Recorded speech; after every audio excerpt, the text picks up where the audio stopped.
TLO, what's poppin'? We are on Twitch. We are not live.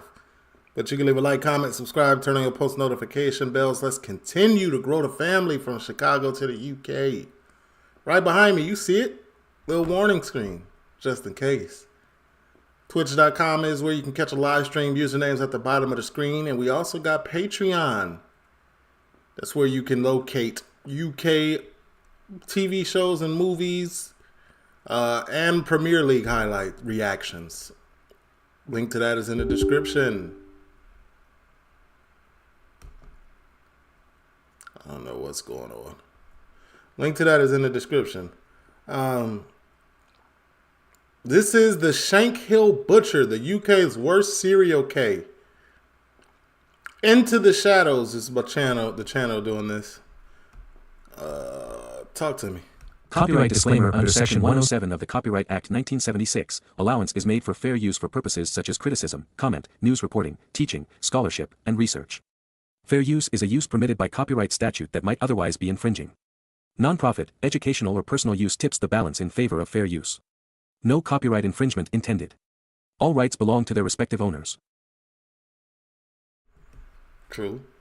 Don't forget to hit that sub button. You know, first time viewing the channel, gotta sub up. Hit that like button. Talk to me, sir.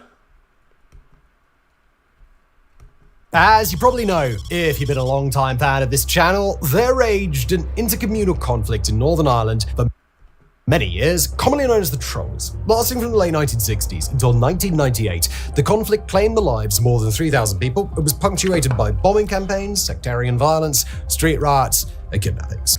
We know all about the Troubles. Don't know. All about the Troubles. Is the depths of depravity that emerged from this conflict and the vicious nature of some of the acts committed by the group's party to it. On the one hand, the Provisional Irish Republican Army, who were known for their bombings, assassinations, kidnappings, and vigilante justice meted out through punishments such as kneecapping, wherein an individual accused of a given crime would be shot in both knees as a deterrent to similar perpetrators. Among the many victims of the group were an unfortunate group of people known as the Disappeared, who were civilians often dubiously accused of collaboration of some kind, who were kidnapped and murdered, with many of their bodies never being found to this day. However, what sometimes escapes...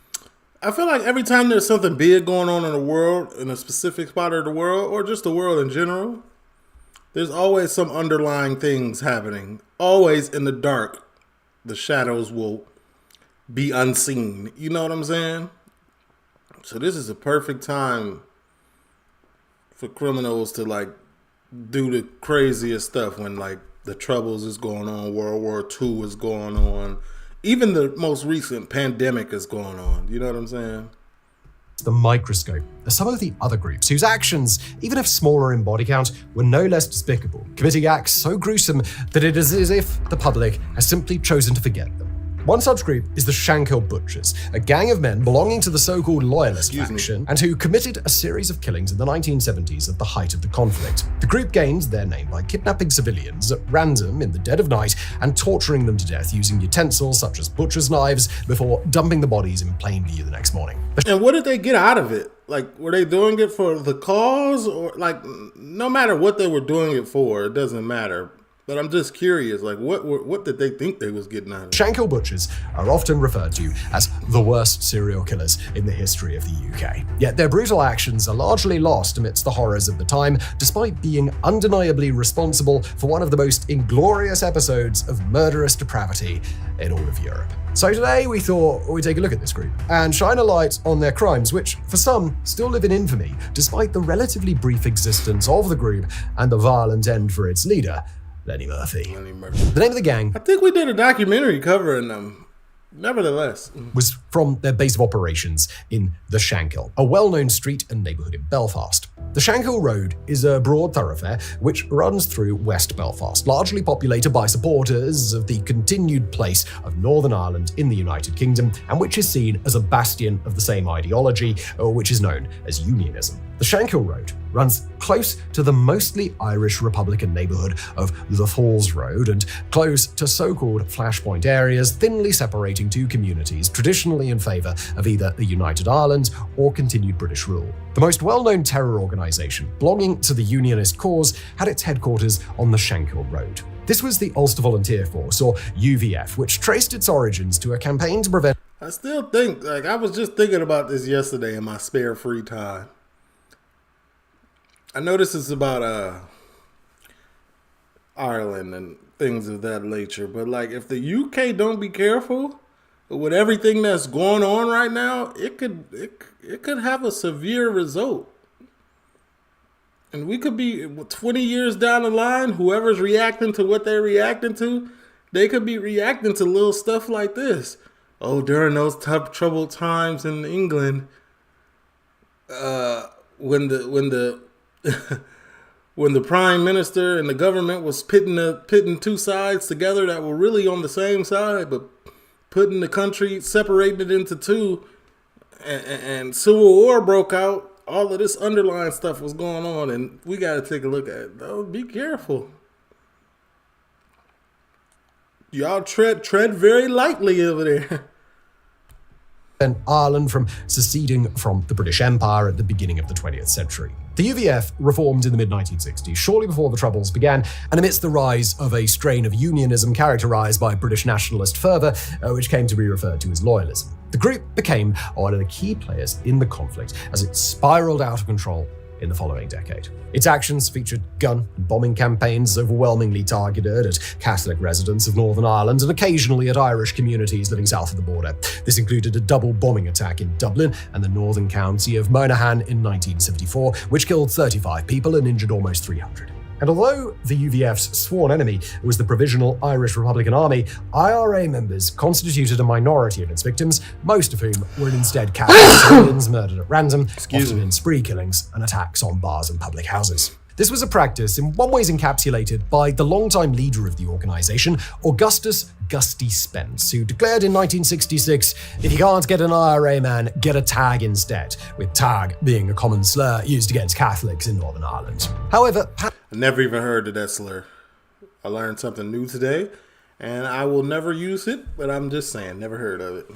Perhaps the most grotesque of all these murders were killings committed in the 1970s by an offshoot gang composed largely of UVF members, a band of men whose sole and only purpose was to identify individuals they presumed to be Irish Catholics and to murder them. This group was the Shankill Butchers. Writer Conor Cruise O'Brien, in his foreword to Martin Dillon's landmark book, The Shankill Butchers, noted that amidst... No, that's far. You know what I'm saying? We're in a time where we label stuff as far right and far left. Now, that is far. You know what I'm saying? All the devastation of the Troubles, the Shankill Butchers stood apart. Even the Provisional IRA, for all their brutal crimes, never committed the kind of vile acts which the Butchers did.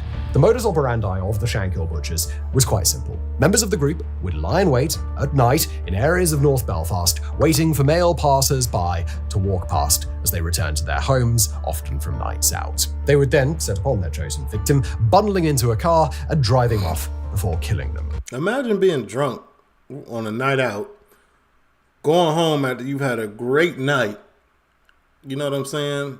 Frolicking through the streets and getting kidnapped and shank-heeled. The intended victims of these murders were Catholics, seen with such a visceral hatred by many members of the gang and wider loyalist paramilitaries, seen with such a driving off before killing them. The intended victims of these murders were Catholics, seen with such a visceral hatred by many members of the gang and wider loyalist paramilitary organisations. The sites of the kidnappings were therefore streets which led towards predominantly Catholic neighbourhoods under the assumption that anyone returning there at night was likely a Catholic themselves and therefore suitable for abduction. Of course, their selection of victims was about as sophisticated as the way in which those victims were then brutally murdered. It resulted that some of their victims were not Catholics at all, and several Protestants were subject to the barbarism of the group. Unfortunately, the group didn't seem to feel so blinded by rage, they attacking the wrong people.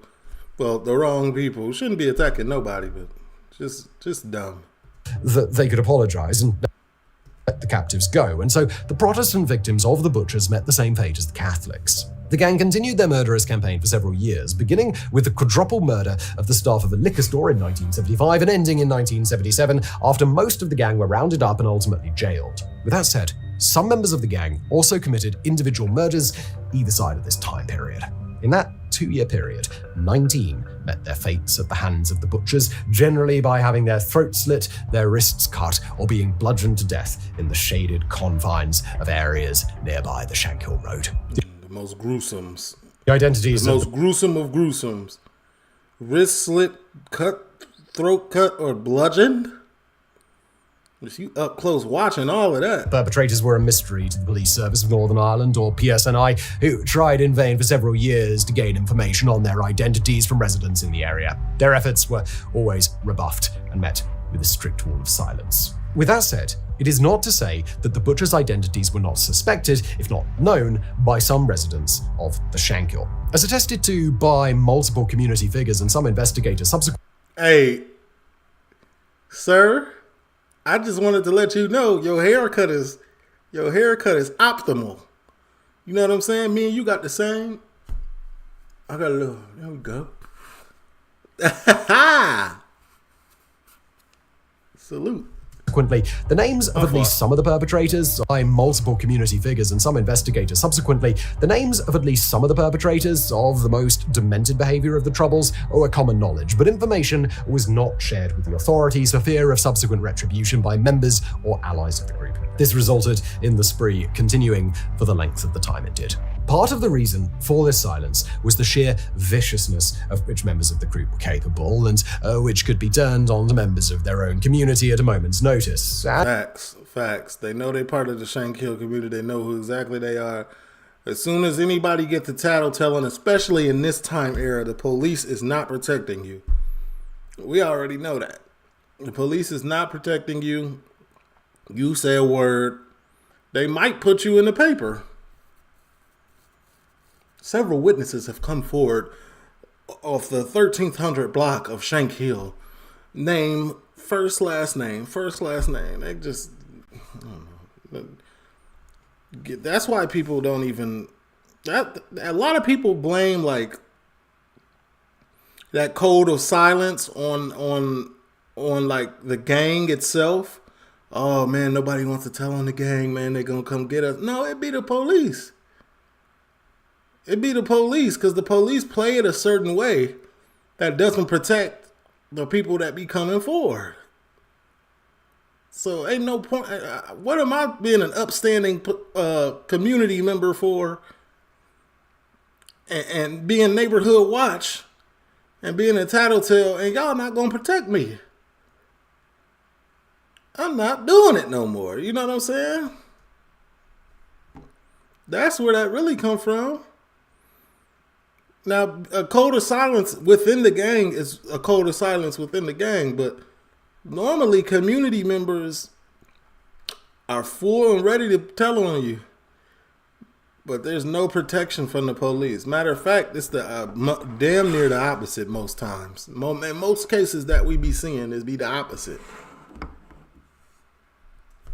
There's no protection. They leak your real address and paperwork, or something goes left somewhere down the line.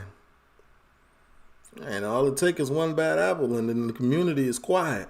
And so the perpetrators of the murders continued living among their neighbors. One bad situation. In North Belfast, despite the depravity of the murders and their responsibility being as well known as their reputations were feared. The ringleader of the Shankill Butchers was a criminal and UVF member by the name of Lenny Murphy. Murphy was a native of the Shankill Road. According to author Martin Dillon, in his youth he was often confused for a Catholic due to his surname being common among Irish Catholics in Belfast and one of the most common family names in the Republic of Ireland. In primary school, he was nicknamed Murphy the Mick, another slur for Irish people, and developed a visceral hatred of all Catholics, regularly describing them through the use of slurs and displaying a sectarian hatred unique even among other loyalist figures. Murphy was a petty thief and criminal from an early age and displayed sociopathic tendencies. He also regularly attended trials at Belfast's Crumlin Road Courthouse, building an awareness of legal processes which would allow him to evade the law when he began his crimes in subsequent years. Having already joined the UVF and another loyalist paramilitary organisation, the Ulster Defence Association, Murphy formed the Shankill Butchers and began their murder spree in 1975. His first killings, however, took place in the summer of 1972 when And what was going on in his life? Several Catholic men were abducted one by one and taken. Like, what was his upbringing like, this Murphy guy, to be like, oh yeah, this is what I want to do. this is this is the cause, and this is how I will affect it. Like, what is going on? To the Lawnbrook Social Club, a bar on the Shankill Road. There they were beaten and stabbed with knives for hours by a group of men, sometimes in front of willing or unwilling onlookers. A 20-year-old Lenny Murphy was front and center among their tormentors, inflicting the most vicious injuries to the victims and often the fatal blow. That same year, Murphy was accused of the murder of Protestant man Edward Parvis. Parvis, a keen hunter, had been accused of arms dealing, and during his trial it was revealed that one of his customers and hunting companions was a Roman Catholic priest. This was considered fraternizing with the enemy, and while Parvis was on patrol, Murphy arrived at his home and shot him dead. Murphy was, however, accused of the murder by his accomplice and getaway driver, Mervyn Connor. Inexplicably, however, the two were kept on the same prison ward at... See what I'm saying? I just said it!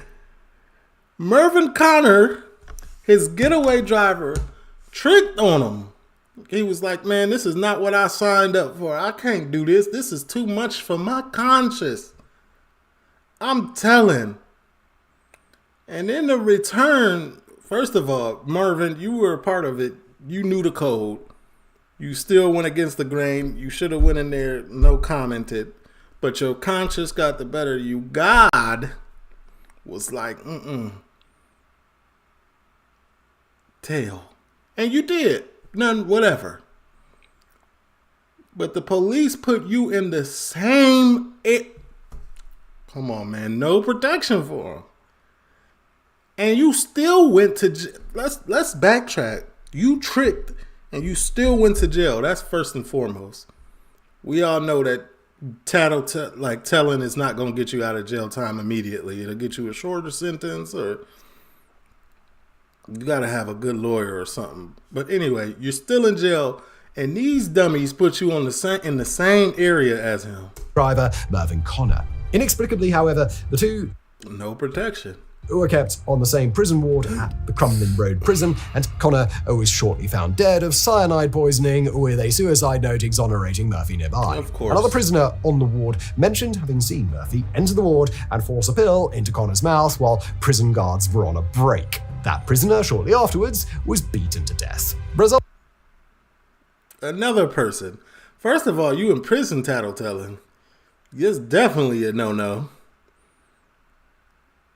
But nevertheless, you did so, and you did not get moved to PC or solitary confinement, and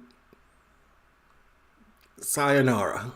Resultantly, the murder case fell apart, and Murphy was soon back on the streets. He formed the Shankill Butchers shortly after, and the crime spree began. In 1976, I feel like there's never a benefit in opening your mouth. Those are the reasons right there. We just went through them. With the murders ongoing, Murphy was arrested when he returned to the scene of one of his murders to retrieve a handgun that he had left there. He was sentenced to 12 years in prison, beginning his term in 1977. All told, Murphy only served 6 years in prison before he was released. His crimes were nonetheless put to an abrupt end shortly after. Despite this, it is estimated that he murdered as many as 13 people in his life, including several during the brief period between his release from prison and his death. Yet Murphy was never actually charged with any of these murders. But Murphy quickly returned to murder. He was charged by a higher power. He is thought to have murdered 4 more innocent people in the time after his release, including one man, a mentally diminished individual, who wandered into the bar where Murphy was celebrating his release. The man died after having been beaten and run over several times by Murphy in his car. A few weeks later, he abducted another man who he tortured by pulling out his teeth with pliers. The victim was unrecognizable by the time his body was found. But Murphy had a lot of pent-up anger, too. He was getting it done until people was unrecognizable? Far from the only adherent to the worst depravity of the Butchers. Other key figures included his older brother John, suspected by some to be the true leader of the organization, as well as other members such as Sam McAllister, Robert the Basher Bates, and William Moore. Moore, in particular, was central to the... They all look like they chew tobacco. That's tough. Operation of the gang. He was a taxi driver, and it was his black taxicab which was often used to abduct and murder the group's targets as they walked home late at night. Moore had also worked in a meat packing plant and therefore had access to butcher's knives, which were later used to carry out the killings. It was, moreover, he who became the leader of the gang when Lenny Murphy was sentenced to prison, and under his leadership, the killings continued with as much vigor as before. All told, there were around 20 members of the gang, most of them men in their early 20s and petty criminals, with the oldest member of the gang being 31. You know, like, we don't even hear about too much stuff like this no more, but it's probably going on. We just don't know. When the group formed. It's likely that some of the participants in the gang's activities were never identified and therefore never paid the price for their actions, despite the brutality that they participated in. In total, the Shankill Butchers murdered at least 23 people. Of these, 15 were Catholics and 8 were Protestants. 3 victims were members of loyalist paramilitary organizations killed by members of the Butchers in disputes. The remainder were all civilians, with none having well-defined links to terrorist factions. None of the dead were members of the IRA. The way in which individuals met their ends at the hands of the Shankill Butchers were varied, but all resulted in a carnival of violence. The first individual victim, Francis McCrossan, was killed by having his throat slashed. Several other victims were also killed by having their throats hacked by Murphy, Moore, or others with a knife. In 1977, Cornelius Neeson died after having been attacked in the streets by Moore with a hatchet, ultimately bleeding to death. His death occurred the same evening that the Butchers attacked a bar in Belfast city centre and massacred 4 patrons and the bar owner, who was shot in the chest from close range by Robert Basher Bates. Bates later revealed that his compensation for the killing was a 1-litre bottle of vodka. The Shankill Butchers were neither particularly inventive or efficient with their killing patterns. The victims, almost all of them innocent civilians, were chosen at random and often for a liter of vodka. Was a 1-litre bottle of Basher Bates. Bates later revealed that his compensation for the killing was a 1-litre bottle of vodka. The Shankill Butchers. I can't even talk. I heard in Chicago, them young people be doing it for a Louis belt for an outfit back in the day. So not no more, but back in the day.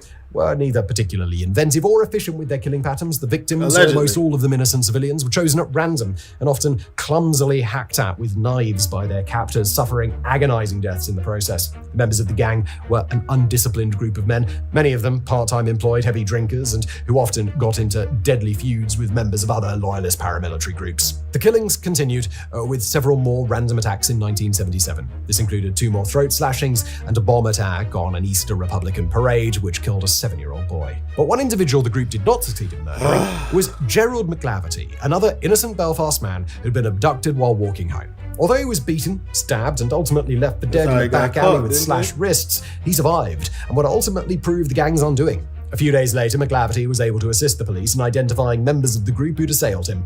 After a quick escort around the Shankill Road, he identified several, including Basher Bates, who, perhaps unsurprisingly, lingered in plain sight. Before long, several members had been arrested. By the late 70s, the murder spree of the Shankill Butchers was brought to an end. 11 members were prosecuted and would be hauled into court to face their murder charges. The case was successful in the prosecution of the arrested men, assisted by the positive Did they get real life or UK life?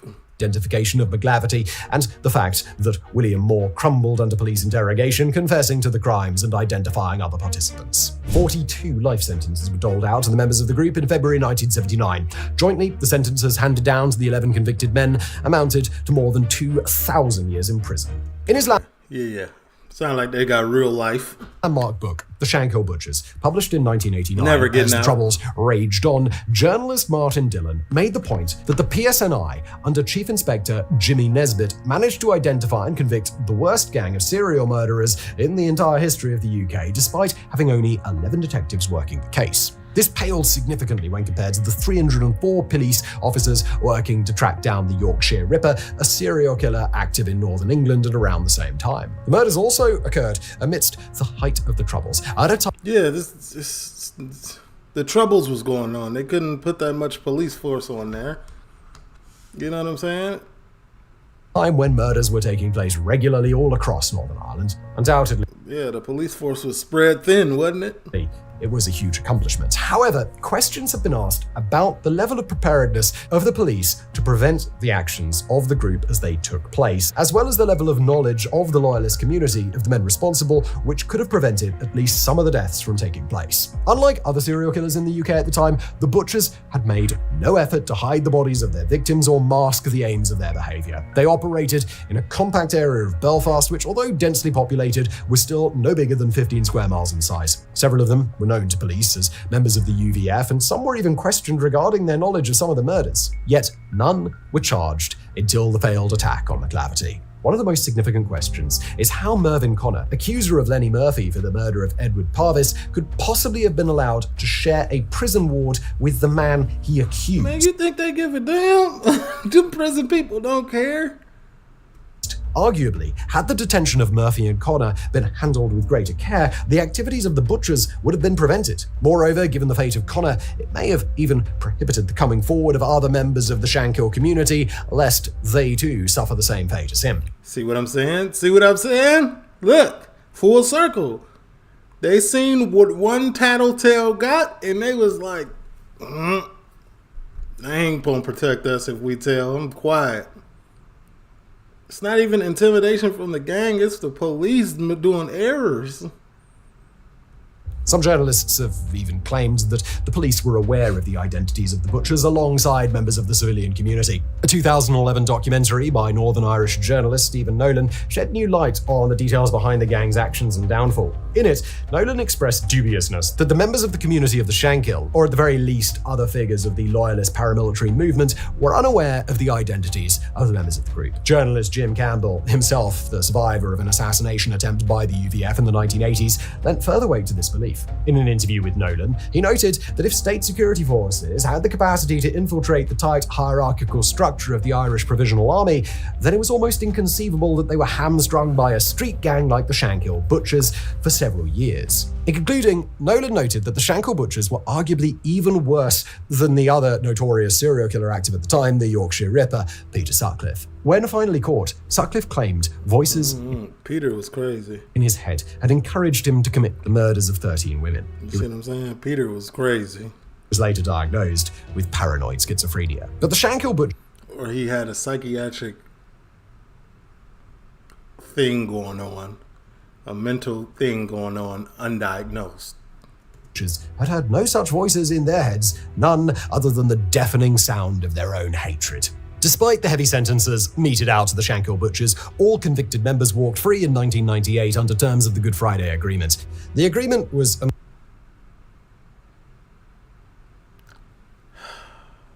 multilateral treaty signed by most of Northern Ireland's political Serial killers who got 2,000 plus years free. parties and the British and Irish governments, and which saw a ceasefire and the eventual decommissioning of weapons held by paramilitary groups. It saw the conditional release of 483 prisoners belonging to those organizations on license, with the stipulation that their freedom would be revoked if they returned to violence. Amongst those who walked free were some of the worst perpetrators of the 30-year period of violence in Northern Ireland. However, that is not to say that no justice of any kind was dealt out to the members of the group for their heinous acts. In 1982, Lenny Murphy was released from his trifling firearms conviction and sent out once again into the public. It's thought that during this time he killed a further 3 Catholic civilians, continuing the unimaginative barbarism which the group had used to terrorize civilian communities the previous decade. However, members of Murphy's own paramilitary community quickly tired of his uncontrollable brutality, and details of his movements were passed on to the Provisional IRA, who paid Murphy a visit They in got up with him. 1982. He was shot 30 times. Damn! Lenny Murphy died. Boy, they stood over Lee Murphy, didn't they? They couldn't stand, bro. They stood over him. They rebooted bro computer. They knocked his noodles off. They stuffed bro taco, didn't they? 30 times?